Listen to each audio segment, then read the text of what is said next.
하나님 말씀 우리 함께 봅니다. 고린도전서 7장 10절부터 14절까지 말씀입니다. 우리 한 절씩 돌아가면서 함께 봅니다. 결혼한 자들에게 내가 명하노니 명하는 자는 내가 아니요 주시라. 여자는 남편에게서 갈라서지 말고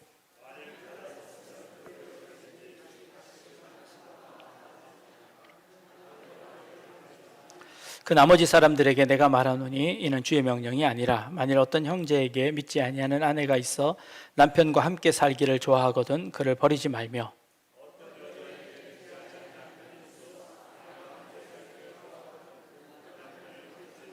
같이 읽겠습니다. 믿지 아니하는 남편이 아내로 말미암아 거룩하게 되고 믿지 아니하는 아내가 남편으로 말미암아 거룩하게 되나니 그렇지 아니하면 너희 자녀도 깨끗하지 못하니라.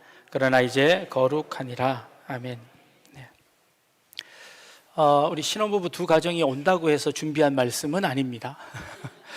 그렇지만 공교롭게 우리 이 본문의 말씀을 보게 되었습니다. 결혼식을 할 때 결혼식에서 가장 중요한 순서는 어떤 순서일까? 모든 순서가 다 중요합니다. 그런데 결혼식의 근거가 되는 가장 중요한 순서는 어떤 순서일까? 라고 생각해 보면 저는 혼인 서약이 아닐까 생각합니다. 전통적인 혼인 서약은 이렇습니다. 광야와 같은 세상에서 기쁠 때나 슬플 때나 건강할 때나 병들거나 부하거나 가난하게 되는 모든 경우에도 아내를, 남편을 사랑하고 존귀히 여기며 부부의 대의와 정조를 굳게 지키기로 하나님 앞과 여러 증인들 앞에서 서약합니다 라고 하는 혼인 서약입니다. 요즘은 이런 구닥다리 혼인 서약보다 자기들이 만든 서약들을 하더라고요. 아침밥 잘 챙겨주겠습니다. 잔소리 안 하겠습니다. 여러 가지 서약들 하는데 저는 이 전통적인 서약이 훨씬 더 좋은 것 같습니다. 전혀 알지 못하는 두 남녀가 서로 사랑하고 결혼을 약속하고 결혼을 합니다. 결혼을 하면 부모보다도 형제보다도 두 사람은 더 가까운 사이가 되어집니다. 부모와 자식과의 관계는 일촌이라고 하지요. 그리고 형제의 관계는 이촌입니다. 부부의 관계는 무촌이라고 합니다. 전혀 알지 못하던 전혀 다른 곳에서 성장했던 두 사람이 만나 부모보다도 더 가까운 사이가 되는 그 근거가 뭘까요? 부모는 몸으로 자녀를 낳았고 온갖 사랑과 애정으로 자녀를 키워냈습니다. 더군다나 무한한 재정적 지원으로 아이들이 원하는 모든 것들을 다 들어주며 키워내는 무조건적인 사랑으로 자녀를 키워냈습니다. 그런데 그놈들이 만난 지 1년도 채 안 된, 1년부터 결혼 통계상 보니까 결혼 전에 교제하는 시간이 보통 1년에서 3년 정도 된답니다. 만난 지 3년도 채 안 되는 그놈을 따라서 떠나겠다고 선언을 하고 떠나는 것이 결혼이지 않습니까? 두 사람의 그 결혼은 뭘 근거로 하는 걸까요? 사랑이라고 합니다. 그 사랑이 도대체 뭡니까? 두 사람의 그 사랑은 결혼식장에서 두 사람이 행하는 약속에 근거합니다. 그리고 그 약속을 근거로 그동안 길러주신 부모님을 떠나고 그리고 형제를 떠나고 두 사람이 독립해서 한 가정을 이루며 살아가게 되는 겁니다. 여러분들 그거 아십니까? 우리 인류가 혼인 서약을 하기 시작한 것이 그리 오래되지 않았다는 것을 우리 조선시대만 해도 여자는 아버지의 소유였습니다. 그래서 아버지가 정해주는 사람을 만나서 결혼해야 했습니다. 결혼 전에 나의 배우자가 어떤 얼굴인지도 알지 못하고 결혼하던 때가 불과 50년 전, 100년 전쯤 일이었습니다. 그때는 혼인 서약이 필요가 없었습니다. 부모들끼리 약속하면 그 약속에 근거해서 그냥 살면 되는 거였습니다.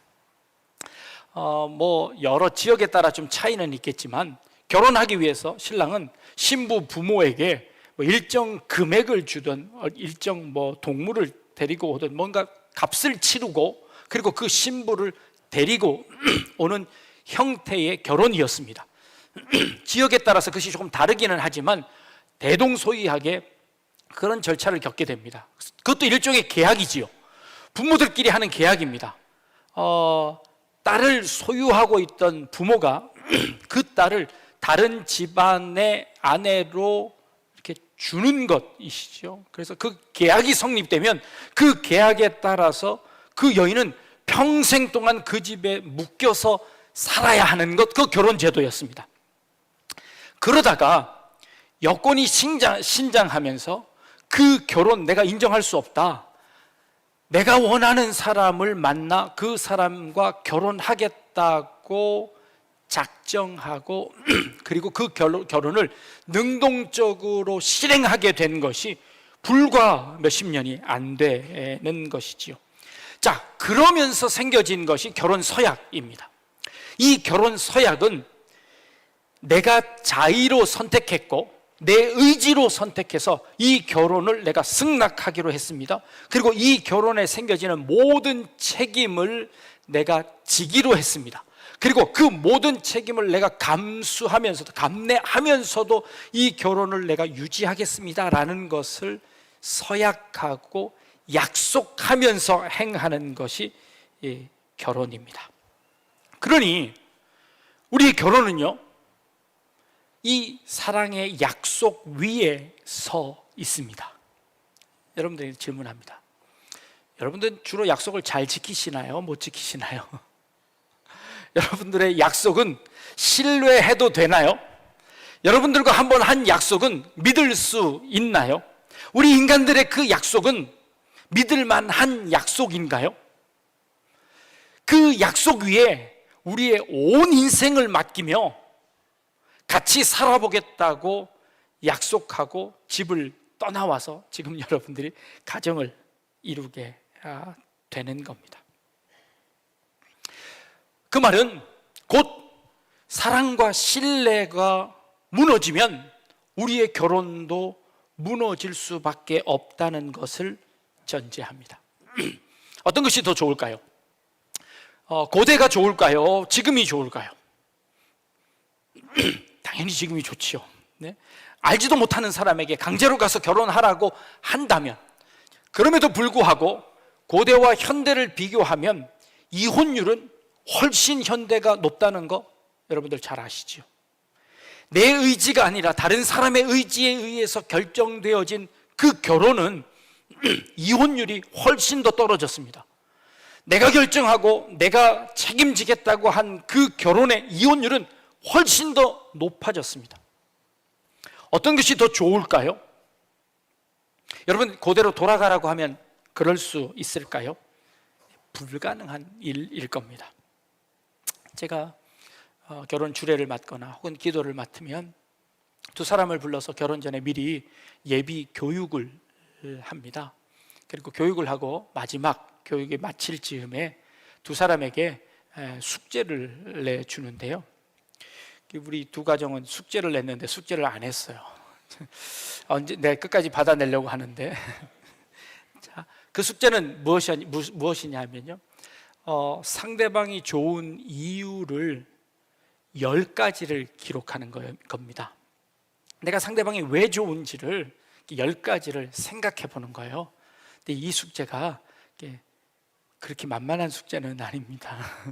그러니까 왜 좋은지 10가지 이유를 대는 것이 쉽지만은 않더라고요. 제가 이 숙제를 받아보면요, 대동소이합니다. 첫 번째는요, 외모에 대한 칭찬입니다. 잘생겼다, 예쁘다, 코가 예쁘다, 눈이 예쁘다, 뭐 이런 여러 가지 이유를 댑니다. 물론 우리 교회 청년들이 다 예쁘지요. 뭐 인정합니다. 그런데 이게 객관적인 미로 보았을 때도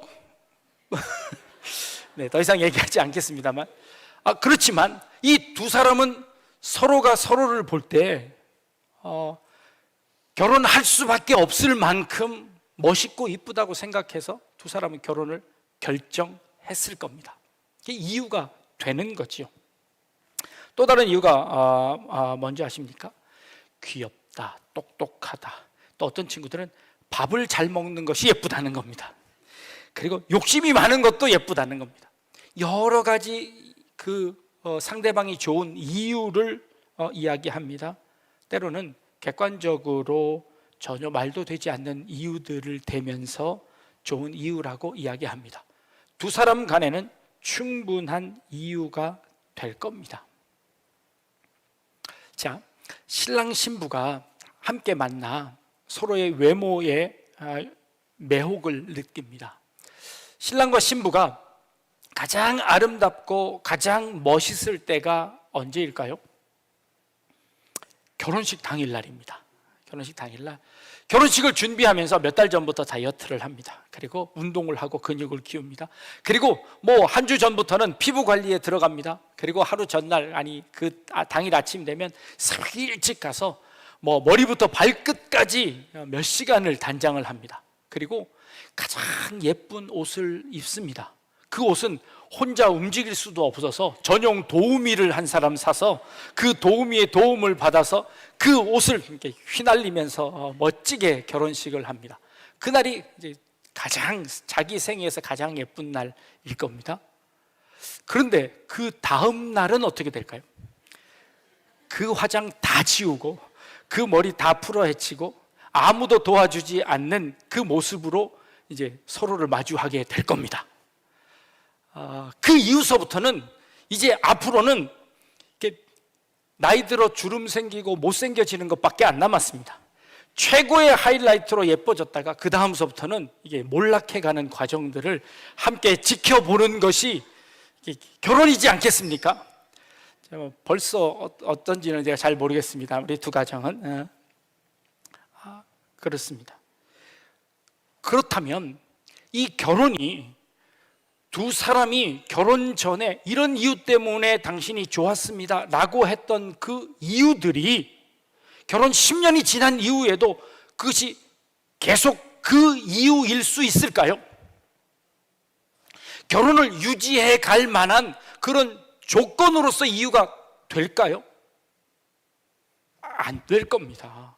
그럴 수는 없을 겁니다. 그렇다면 그럼에도 불구하고 이 약속을 유지해야 하는 근거, 이유는 또 무엇일까요?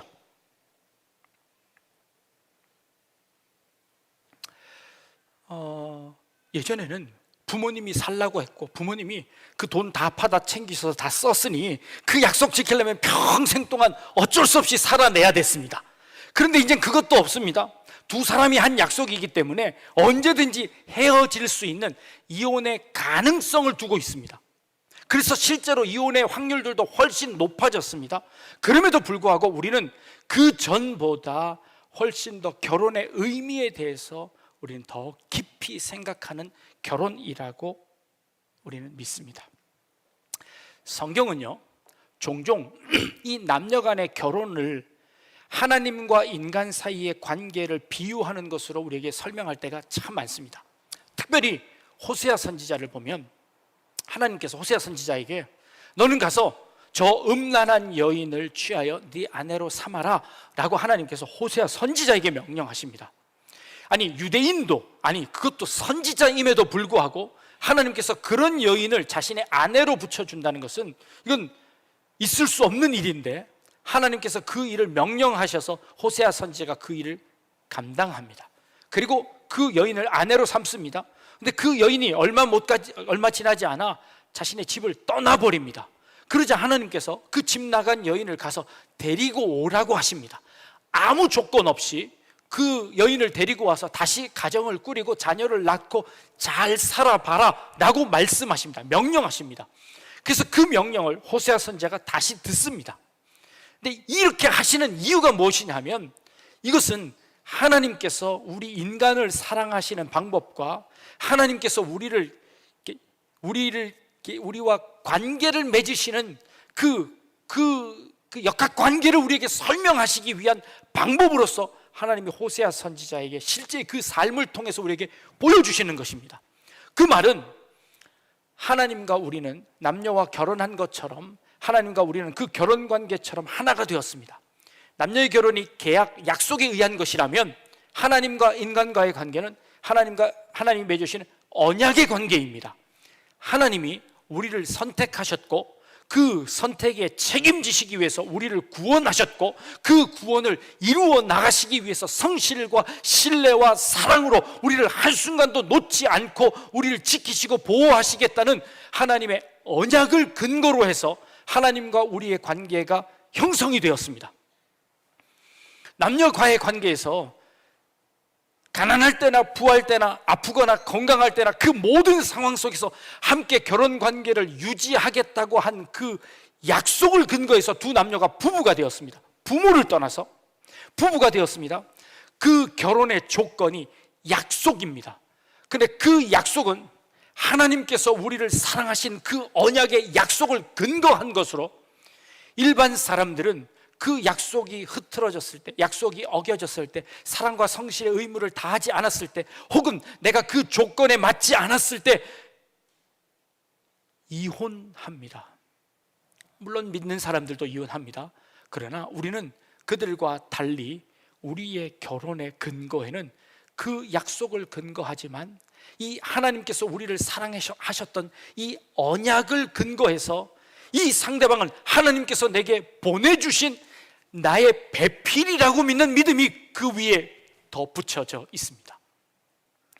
부모가 나에게 맡긴 사람이 아니라, 부모가 나에게 강제로 시킨 그 결혼이 아니라 내가 선택했지만, 그러나 그 선택의 근거에는 하나님의 언약과 하나님의 약속과 하나님의 섭리가 있음을 믿고 하는 결혼입니다.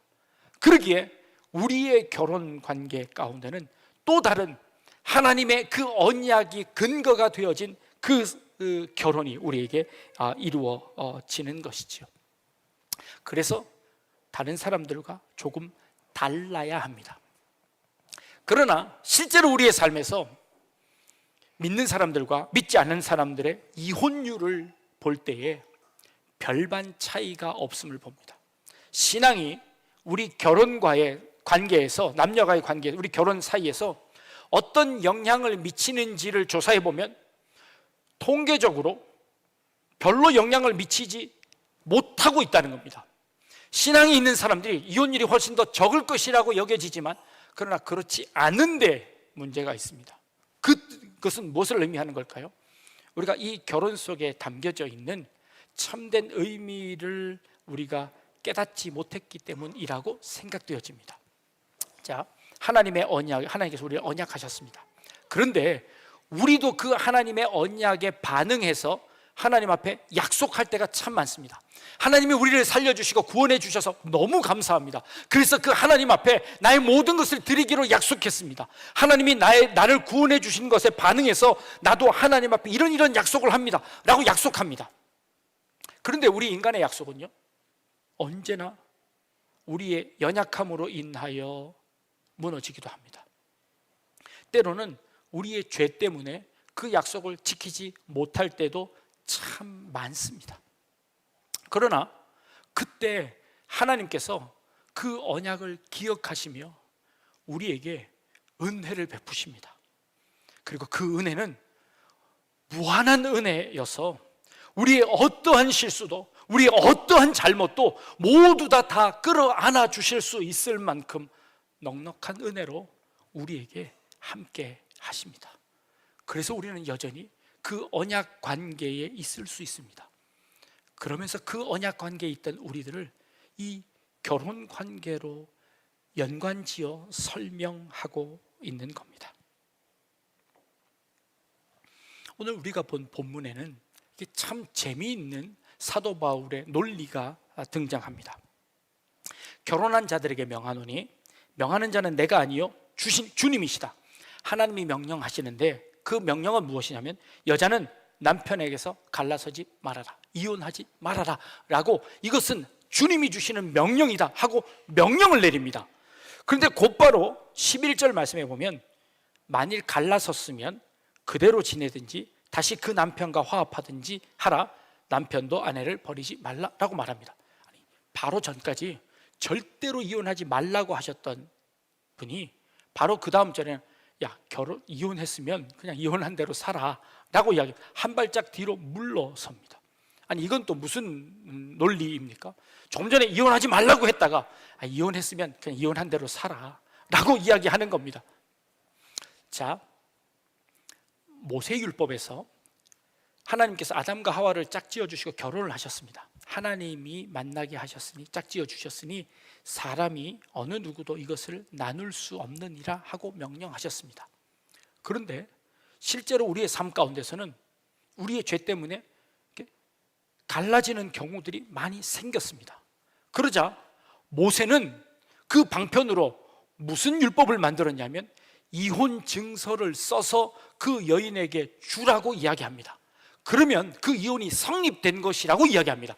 아니, 이혼하지 말라고 하셨는데 나중에는 이혼할 때는 이혼 증서를 반드시 써주어라 라고 이야기합니다. 이 이혼은 당연합니다. 이혼하지 말아야 하는데 그 당시에 여자들은, 이혼당한 여인들은 어디 가서 살아갈 방법이 전혀 없습니다. 왜 이혼당했는지 조차도 이유를 알 수 없습니다. 그래서 모세는 명확하게 이야기합니다.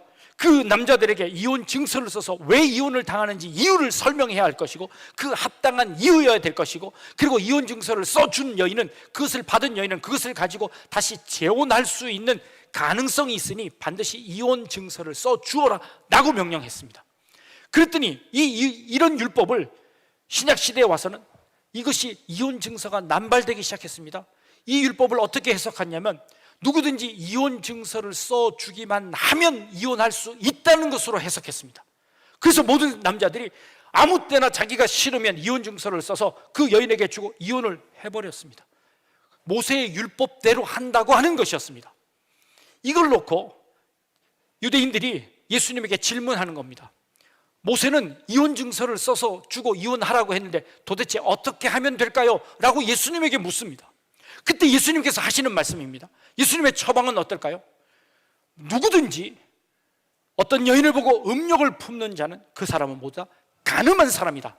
아니, 지금 이혼해도 되느냐 안 되느냐를 묻고 있는데 지금 예수님께서 뭘 얘기하고 있느냐면 너희가 마음속에 품는 그것만으로도 너희는 이미 간음한 것이다 라고 그들의 마음속에 있는 죄를 지적하고 있습니다.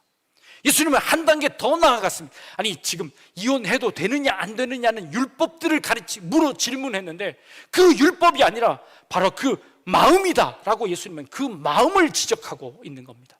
사도 바울도 마찬가지입니다.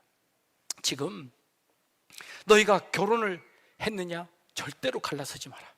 그랬는데도 불구하고 이혼을 했습니다. 그럼 이혼했으면 다시 결혼하지 말고 그대로 살아라. 혹시 믿지 아니하는 사람들과 결혼을 했느냐?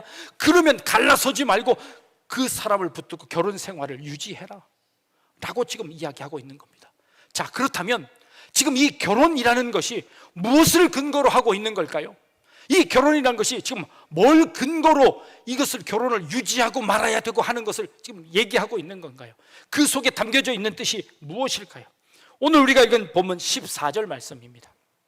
믿지 아니하는 자는 남편이 아내로 말미암아 거룩하게 되고 믿지 않은 아내가 남편으로 말미암아 거룩하게 되나니 그렇지 아니하면 너희 자녀도 깨끗하지 못하리니 그러나 이제 거룩하니라 라는 이 말씀입니다. 우리의 결혼의 근거, 우리의 결혼의 목표가 무엇이냐면 바로 이 거룩이라는 것입니다. 이 거룩은 하나님 닮아가는 것입니다. 하나님의 모습처럼 되는 것입니다. 하나님의 예수 그리스도의 모습을 닮아가는 그런 사람으로 성장해 나가는 것입니다. 하나님이 우리의 돕는 배필을 통해서 우리의 그 짝을 우리에게 허락하심으로 말미암아 결국 하나님께서 이것을 이루려고 하시는 목표가 무엇이냐면 우리가 거룩한 사람으로 성장해 나가는 것을 목표로 하십니다. 이 결혼을 통해서 두 사람이 하나님께서 얼마나 우리 인간들을 사랑하셔서 우리의 죄에도 불구하고 그를 데리고 오신 그 하나님의 은혜의 사랑을 깨달으라는 것이죠. 결혼해서 살다 보면 서로 용서해야 할 일들이 얼마나 많은지 모릅니다. 점점 미워지는, 점점 못생겨지는 그 남편과 아내를 인정해야 하고, 그리고 그것을 끝까지 받아줘야 하고, 검은 머리가 팥뿌리가 되도록 참아주고 인내해야 하는 것이 어쩌면 하나님께서 우리를 사랑하신 것, 그것의 일부분도 안 될 정도이겠지요. 그러나 이 부부관계를 통해서 우리는 그 하나님의 사랑을 조금이나마 체험하게 되는 겁니다. 그리고 우리는 서로 성장해 나갑니다. 그리고 우리는 서로 자라나가고 우리는 서로 거룩해지는 것입니다. 그래서 이 결혼은 하나님께서 우리에게 만들어주신 하나님과 인간 사이의 그 처절한 관계를 가장 잘 표현한 것이 이 남녀가의 부부 사이이고, 이제 그 부모를 떠나 서로가 서로를 책임지며 서로가 사랑과 신뢰로 그 관계를 돈독하게 이어가고, 그리고 그 약속을 지키고 그 약속 가운데 하나님의 언약이 기초되어 있다는 것을 근거해서 우리의 결혼 생활을 이어가는 것이지요. 이것은 결혼뿐만 아니라 우리의 모든 인간 관계에도 똑같이 적용되는 줄 믿습니다. 우리 교우들 관계에서도요, 하나님께서 우리 이 교우를 우리 교회에 불러주신 것은 바로 서로 거룩해지기 위해서입니다. 그들을 통하여서 서로 자극하고 자극을 주며 하나님의 사람으로 거듭나지게 되는 것이죠. 그래서 하나님의 공동체를 이루어내는 것이죠. 그 공동체의 가장 작은 공동체가 부부라는 공동체이고, 그것을 통해서 하나님의 신실하신 사랑을 우리에게 보여주시는 것이 되는 것이죠. 여러분들의 모든 가정들이 하나님께서 우리를 사랑하셔서 우리를 자녀 삼아주시고 우리를 아내 삼아주신 그 하나님의 사랑의 관계가 여러분들의 가정 가운데 회복되어지기를 원합니다. 그리고 여러분들의 인간 관계 가운데 그런 관계를 세워나갈 수 있기를 축복합니다. 특별히 새롭게 시작하는 우리 두 가정 가운데 서로가 서로에게 거룩해지는 그런 도전을 함께하며 아름답게 이어져가는 그런 가정 되기를 주님의 이름으로 축복합니다. 기도하겠습니다. 하나님 우리를 사랑하시는 그 사랑, 아무런 조건 없이 우리를 받아주시는 하나님의 놀라운 그 은혜들을 저희들의 마음속에 다시 한번 새깁니다. 그리고 우리에게 배필들을 통하여 우리가 날마다 거룩해지며 하나님 닮으며 하나님께 한 걸음 한 걸음 나아가는 우리의 삶, 우리의 인생 되게 하여 주옵소서. 감사드리며 예수님의 이름으로 기도합니다. 아멘.